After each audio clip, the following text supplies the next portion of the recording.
Hello everyone, welcome to math with Juhi. Math with Juhi की और एक क्लास में और एक वंडरफुल सी क्लास में आप सभी स्टूडेंट्स की बहुत बहुत स्वागत है। आज की क्लास में मैं शुरू करने वाली हूँ क्लास 9 का 4th chapter linear equation in two variable.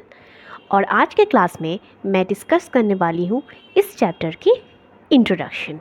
Okay तो आज की क्लास में मैं इंट्रोडक्शन पढ़ूंगी और मैंने ऑलरेडी इस चैप्टर का जो सॉल्व है अपलोड कर दिया है। इसी वीडियो की डिस्क्रिप्शन बॉक्स में आपको वो वाले लिंक्स पे मिल जाएंगे। तो चलिए शुरू करते हैं आज का क्लास। और हाँ, चैनल में अगर नए हैं तो सब्सक्राइब ज़रूर कीजिए और हाँ, लाइक और शेयर ज़रूर कीजिए। तो चलिए शुरू करते हैं आज का class. What is linear equation in two variables? When an equation has two variables, both of degree 1, that equation is known as linear equation in two variables. Now, what is the standard form of linear equation in two variables? Standard form क्या है? The standard form for linear equation in two variable is ax plus by equal to c। अब इसी से ही मैं आप लोगों को explain करूँगी। देखिए ax plus by plus c equals to 0 या फिर ax plus by equal to c, ये दोनों ही फॉर्म जो है ये दोनों ही आपको दिखाता है linear equation in two variable. अब क्यों इसको इक्वेशन बोल रहे हैं? देखिए इक्वेशन में हमेशा एक लेफ्ट हैंड साइड पार्ट रहता है और एक राइट हैंड साइड पार्ट रहता है और बीच में एक इक्वल टू साइन रहता है। यही इक्वल टू साइन यही शो करता है कि left hand part is equal to right hand part. अगर ऐसा हो तभी हम उसको इक्वेशन बोलेंगे ना। इसको लीनियर इक्वेशन क्यों बोल रहे हैं? देखिए यहाँ पर दो वेरिएबल्स है, इसीलिए linear equation in two variable. Okay, कौन सा वेरिएबल है? x है और y है, ठीक है। और देखिए यहाँ पर x और y ये जो दोनों वेरिएबल है इनका पावर कितना है?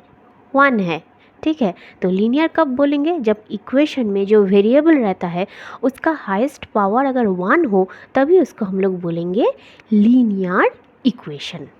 उम्मीद है कि इतना दूर तक आप लोगों को बिल्कुल क्लियर हो चुका है।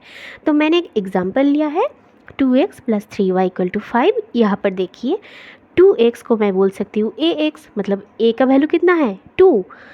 3y मीन्स by, मतलब 3 का मतलब क्या है? b।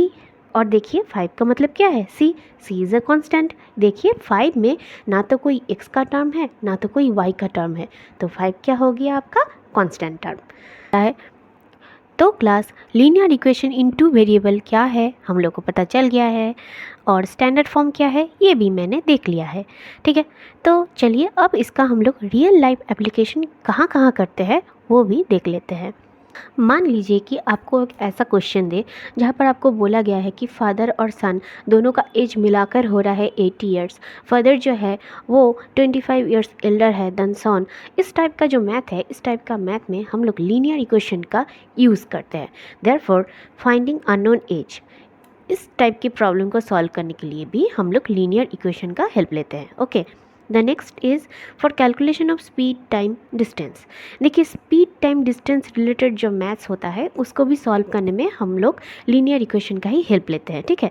देखिए कभी कभार ऐसा मैथ्स देता है ना कि टोटल डिस्टेंस से 100 kilometre, total time taken 2 hours, therefore speed कितना है?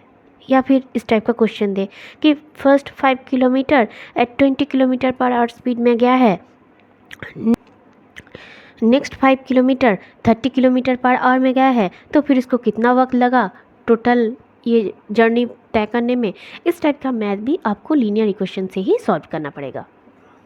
नेक्स्ट आपका finding unknown angles in geometry.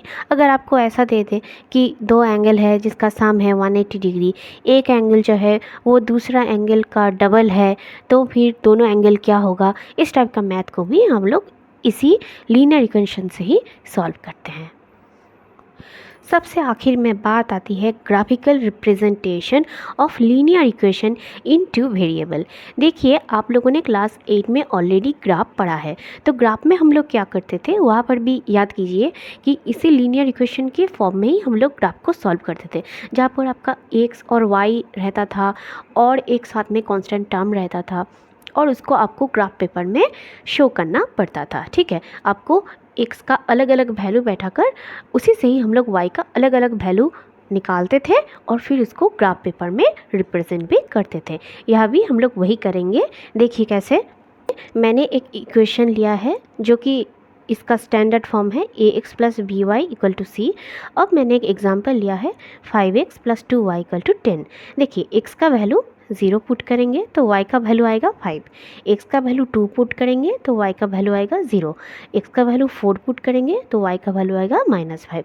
मैंने इसका फुल कैलकुलेशन इधर आपको दिखाया है, पॉज करके ज़रूर देख लीजिएगा कि कैलकुलेशन किस तरह से हो रहा है। ठीक है, लेकिन मैंने यहाँ पर बस ईजी समझने के लिए, बस क्योंकि ये ड्रॉ कर रहे हैं तो इजी तरीके से मैंने आपको दिखाया कि देखिए, x का वैल्यू जब 0 और y का वैल्यू जब 5, तो कौन सा होगा, x और y दोनों ही ओरिजिन में 0 होता है। ठीक है, फिर ये आपका x है, ये आपका y।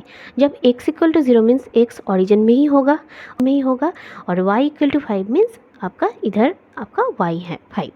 नेक्स्ट है आपका, देखिए x equal to 2, x equal to मतलब यहाँ, और y इक्वल टू 0 मतलब क्या, y ओरिजिन में ही होगा। तो ये एक मेजर, ये एक मेजर। अब इन दोनों को अगर मैं ज्वाइन कर दूँ,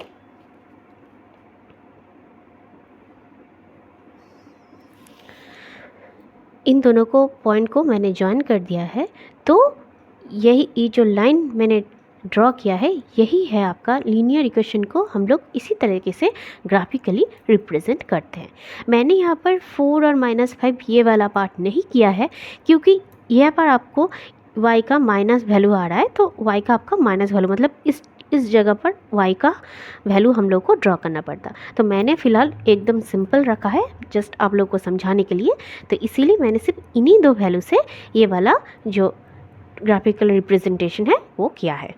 तो उम्मीद है आज का इंट्रोडक्शन क्लास आप लोगों को बहुत अच्छा लगा होगा।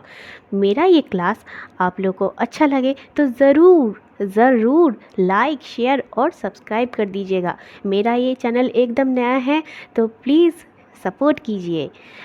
और हाँ, इसी वीडियो की डिस्क्रिप्शन बॉक्स में इस चैप्टर का फुल सॉल्व आप लोगों को मिल जाएगा, उसका लिंक मैं दे दूँगी, आप लोग वहीं से चेकआउट कर लीजिएगा।